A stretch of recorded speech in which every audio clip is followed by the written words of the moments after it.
Hi, my name is Michelle Eyre, known to some in the Eastern world as Michiko Ota.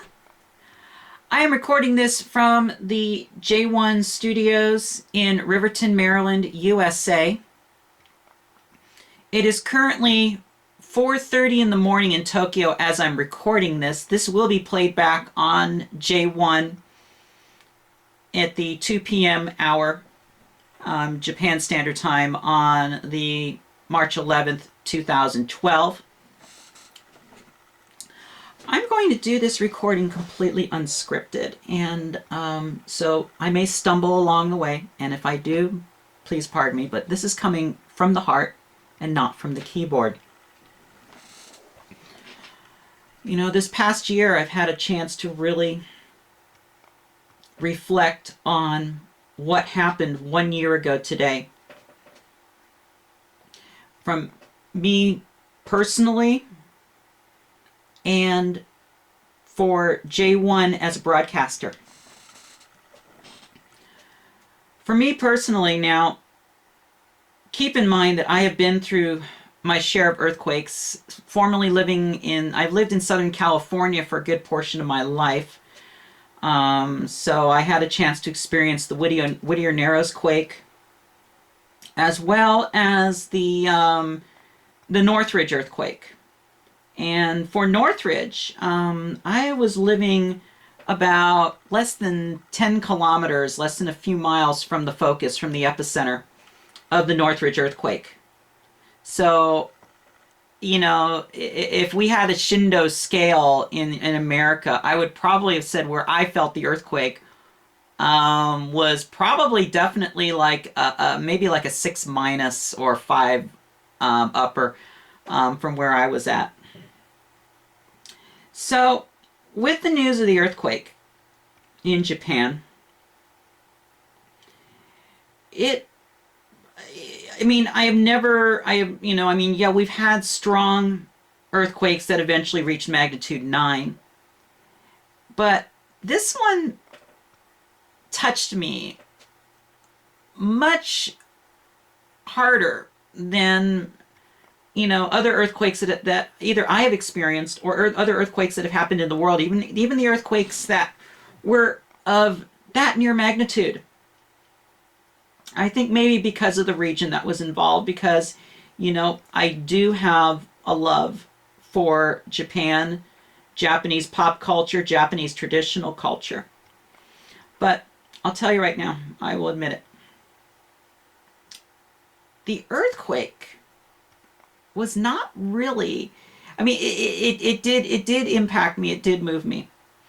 But what impacted me personally more was the tsunami. We have witnessed, in the world, we have witnessed tsunami. And a lot of times when we hear about, tsunami hitting, it's usually a small island or a third world or less developed country. You never think of an industrialized area like Sendai City, Miyagi Prefecture, being impacted by tsunami. And watching the video of the waves coming in, especially into Sendai City and that area up there, that's the part that just stabbed me in the heart personally. Thinking about all those people, the people who are being swept away, the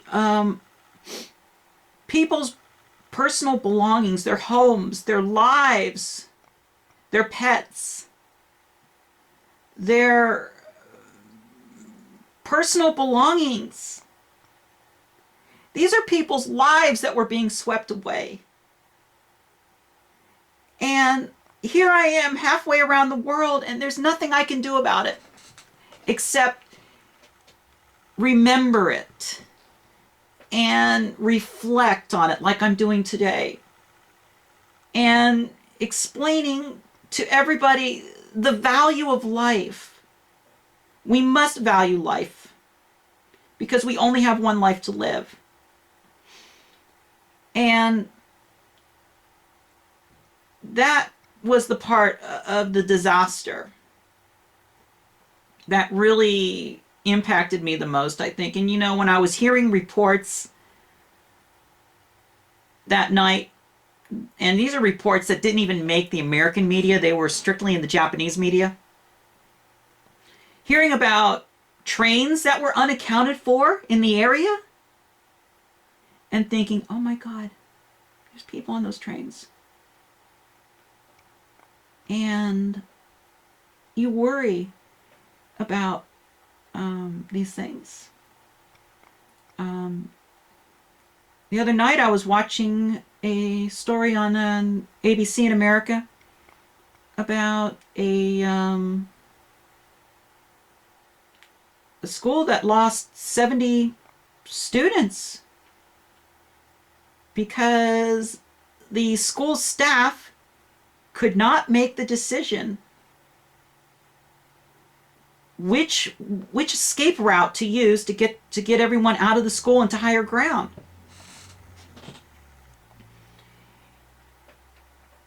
You know, when a disaster happens, we don't have all the answers. And when things like that happen,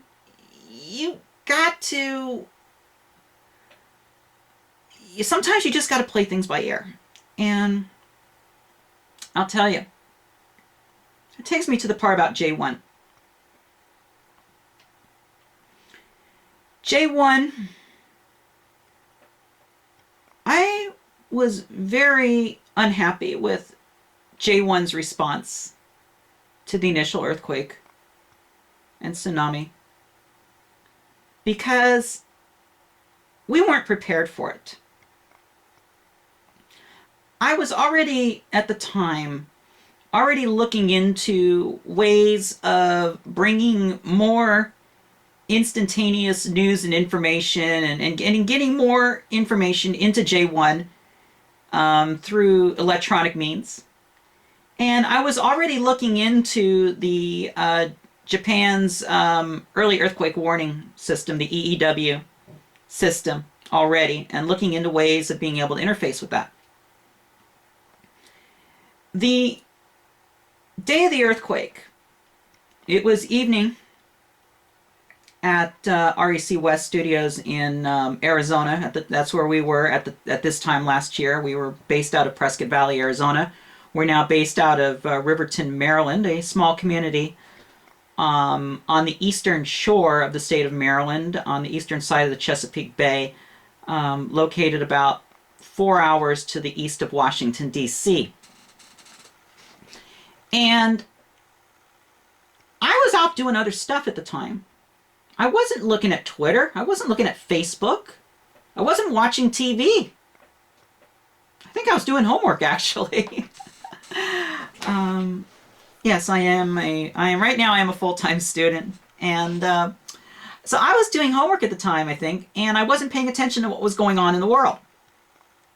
And about 20 or 30 minutes after the earthquake happened, I took a break and started looking at tweets and stuff, and there was this, they were talking about this earthquake that took place, this major earthquake. And I immediately just went into a news operation, a news disaster recovery mode. Within minutes, I had CNN on one screen. I had NHK World on another screen.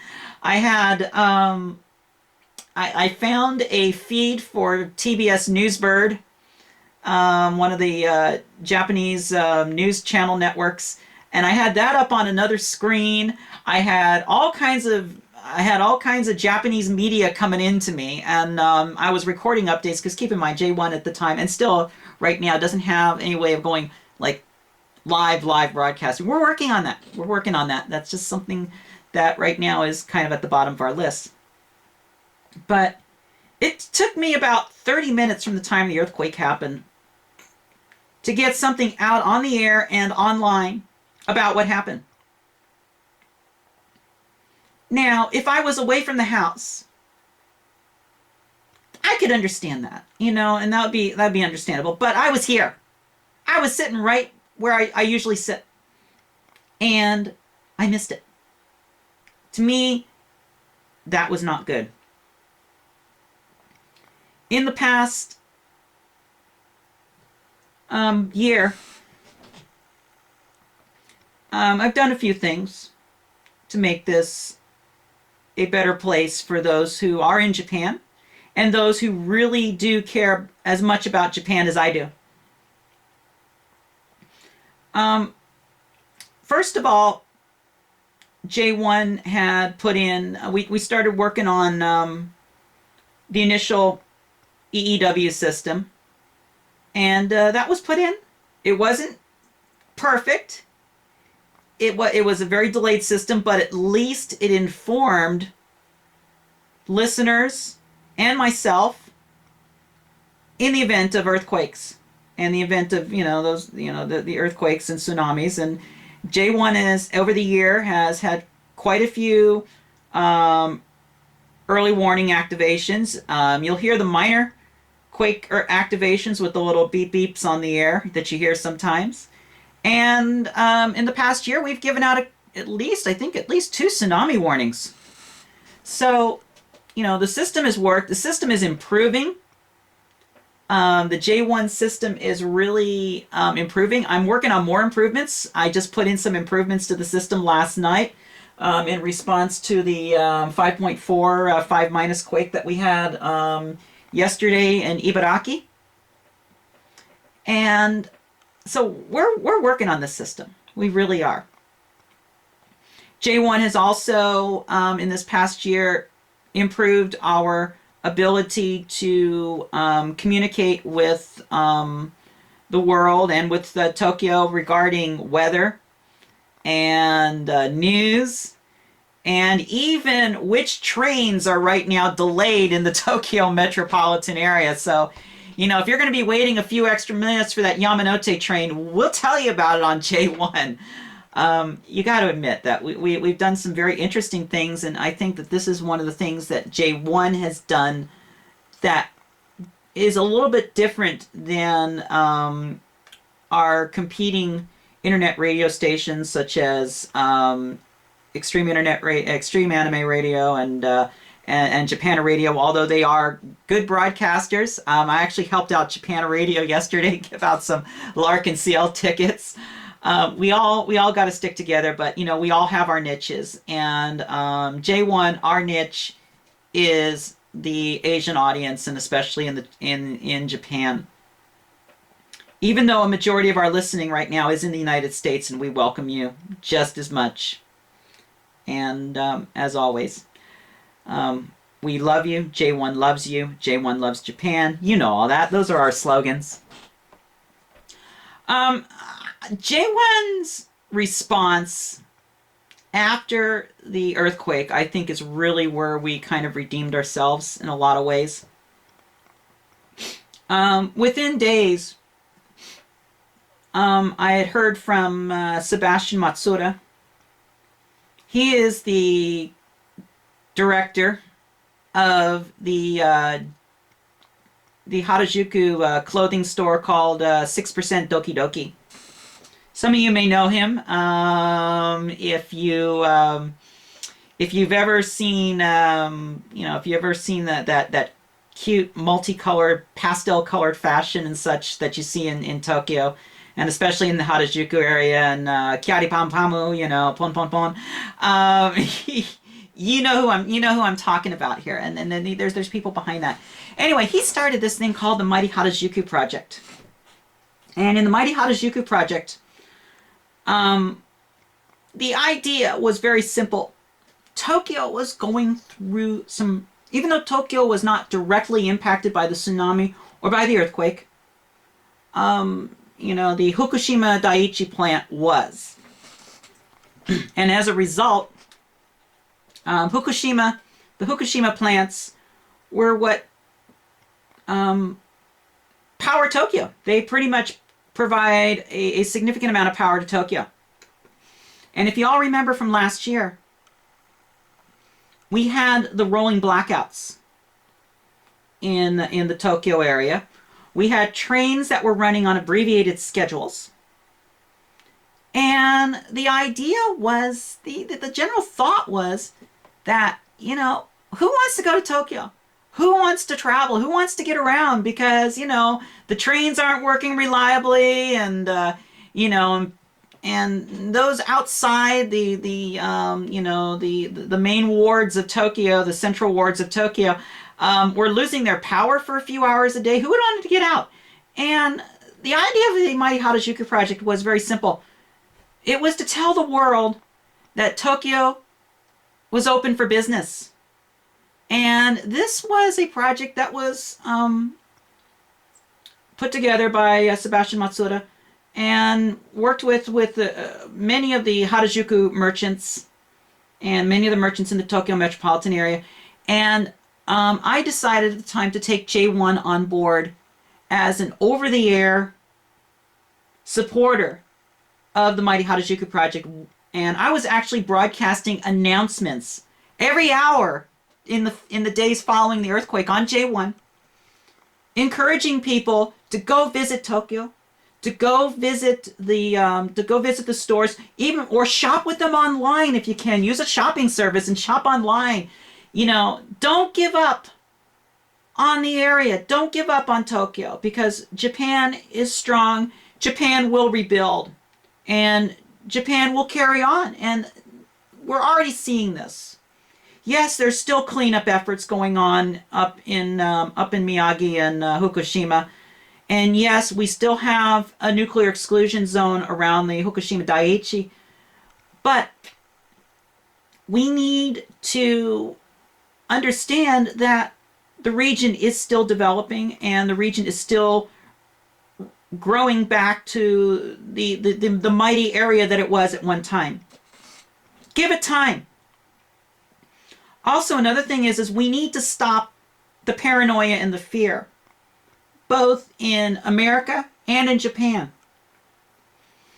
In America, after the incident at Fukushima, we were bombarded with conspiracy theorists, which is very typical for American talk radio, mentioning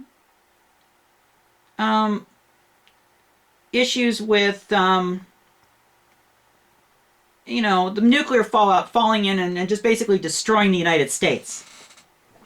Fortunately, a lot of that has now gone away. But what I continue to hear about is fears in Japan. Now, at first we had concerns, and I think concerns are valid. We saw a deep concern when the military dependents at Yokosuka, Yokota, and the other bases in the Kanto and Tohoku region were mass evacuated back to Hawaii and back to the United States. I know a lot of people who are military dependents, and with my involvement in flat track roller derby, I do talk to quite a few of them, and I do communicate with them quite frequently. It is those fears were and then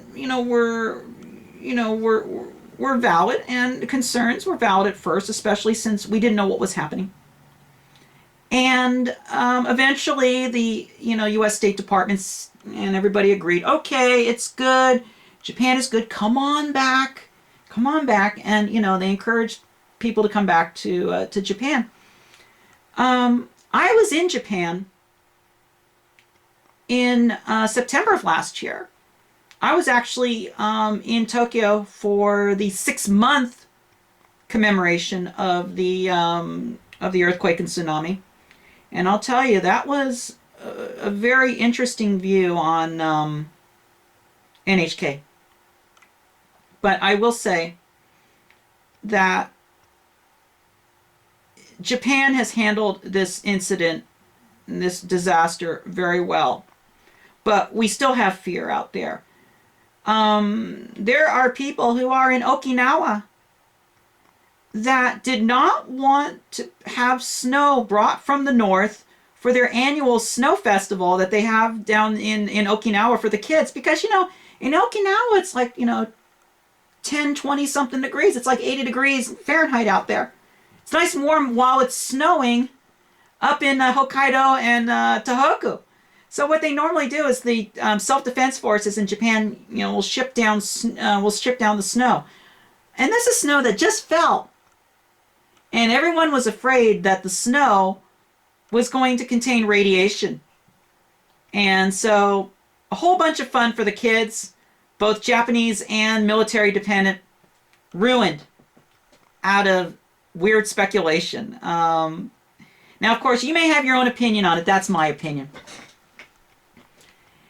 And, we continue to hear about a lot of that. And we continue to hear various fears. And, and of course, there are valid concerns. They're checking food that was grown in the area and such.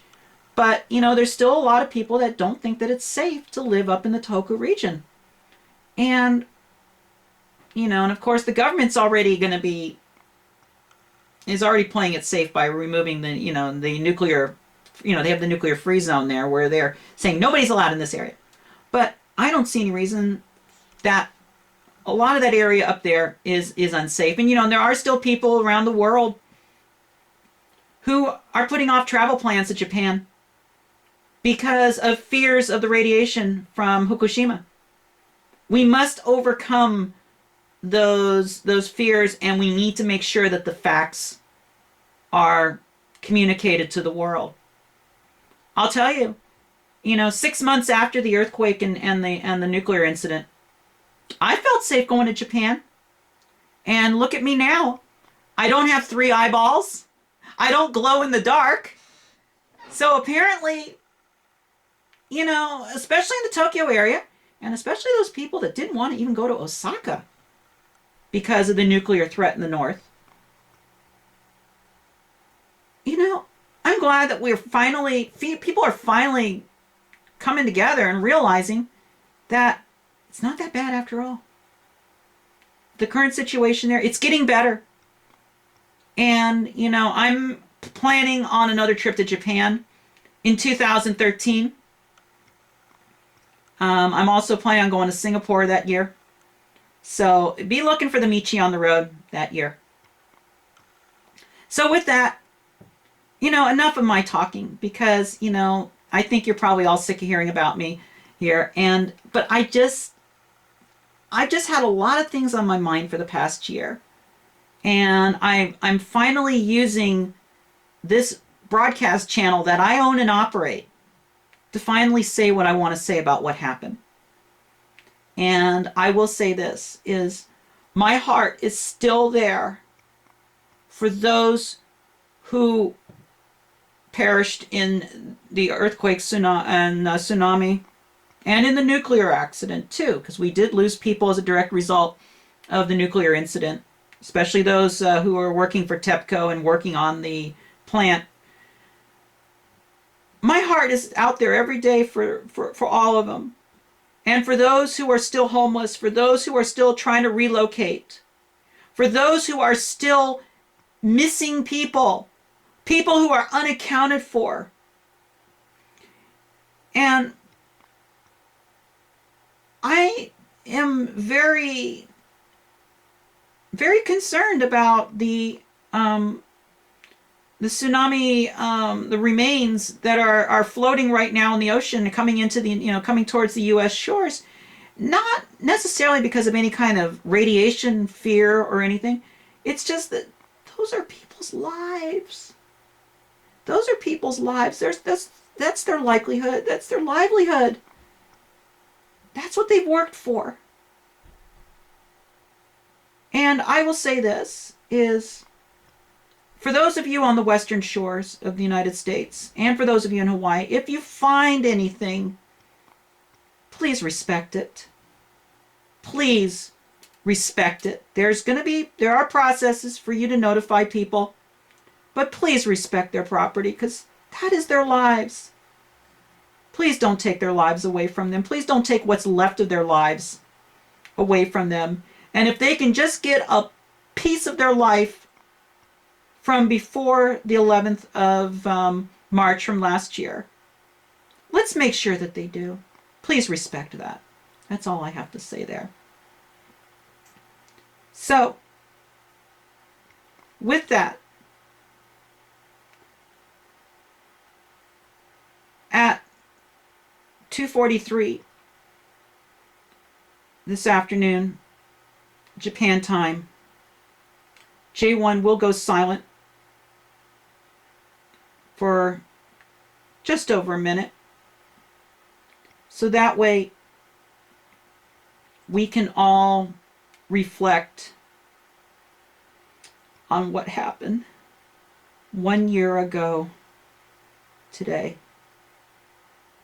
Again, my heart is in Japan right now. I may be physically in Maryland, but my heart is all over Japan. And my heart is thinking about each and every person, living and dead, who have been impacted in some way by what happened 1 year ago today. With that, I thank you for listening. And as always, J1 loves Japan. J1 loves Tohoku. J1 loves Tokyo. But most importantly, J1 loves you. Ganbaro Nippon.